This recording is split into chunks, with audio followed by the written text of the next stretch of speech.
يا مساء الفل. النهاردة هنعمل مع بعض طريقة صينية البطاطا بطريقة مختلفة ومميزة وهتطلع تحفة ان شاء الله. الفيديو يعجبكم، اللي يعجبه الفيديو دوس لايك واشتراك ويفعل الجرس عشان يوصل له كل جديد. اول حاجة هحضرها هنا بطاطا انا مقشراها وهقطعها، يعني البطاطاية على 3 مكعبات كده.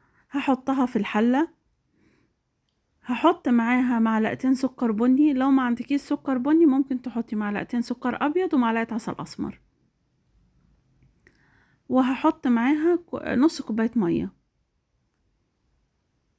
وهرفعها على النار علشان تستوي. انا عايزاها شبه مهرية، هي كده بتستوي. هخليها تشرب المية اللي هي فيها كده، خلاص استوت. بصوا في الشوكة مستوية خالص. هبتدي بالهرسة اهرسها كويس قوي، وبعدين هضيف عليها. انا عندي معلقتين قشطة في علبة من قشطة الحليب، هحطهم عليها. يعني هحط معلقتين قشطة، بتعزز الطعم، بتخلي الطعم حلو قوي زي ما انتم شايفين كده.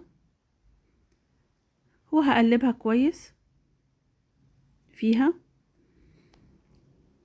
وبعدين هضيف مكسرات، اي نوع مكسرات عندك، اي حاجة.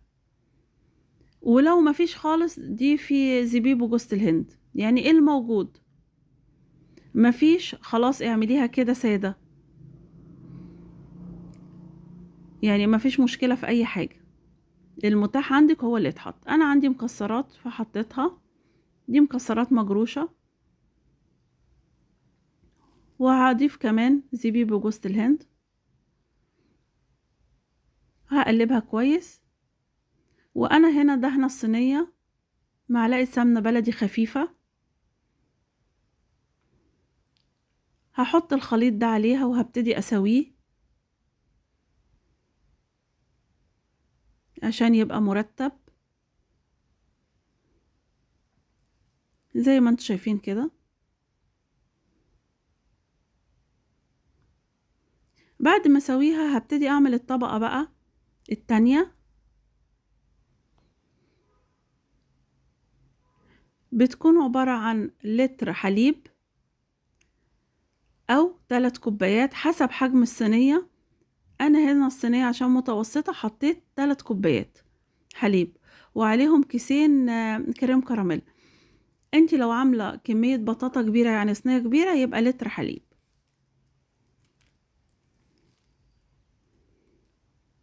هبتدي ارفعه على النار وهقلبه كويس قوي. طبعا الكريم الكراميل متضاف عليه سكر، فانا ما ضفت السكر ولا اي حاجة، هو كيسين بس.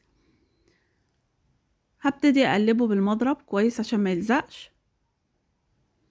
وبعد ما خلاص يغلي هسيبه يبرد شوية، وهبتدي اضيف الطبقة اللي على البطاطا، الطبقة التانية.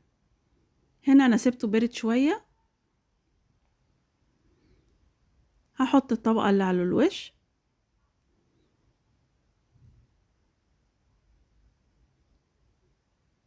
بس بجد الصينية دي طعمها فعلا تحفة، وطعمها جديد، طعمها مختلف.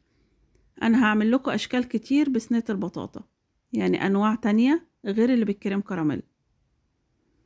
كده انا حطيت خلاص كريم كراميل عليها، هدخلها التلاجة وهنشوفها بعد ما تخرج.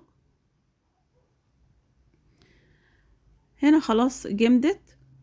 هبتدي ازينها بصوص كراميل زي ما انتم شايفين كده، وهقطعها بقى بالسكينة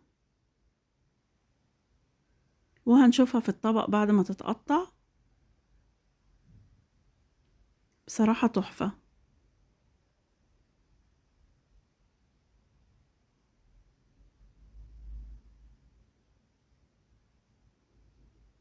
وحلوة جدا، بصراحة مغذية وحلوة كمان للأطفال، ان انتي يعتبر بتديهم حليب وفي نفس الوقت بطاطا ومكسرات، يعني فيها قيمة غذائية عالية جدا.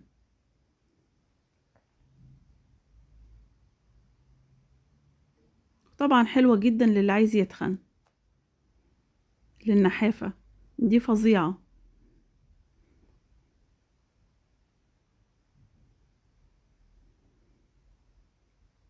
بصوا شكلها ما شاء الله تحفة، شكلها تحفة وطعمها بقى أروع. يا رب الفيديو يعجبكم، ما تنسوش اللايك. بصوا الطبقات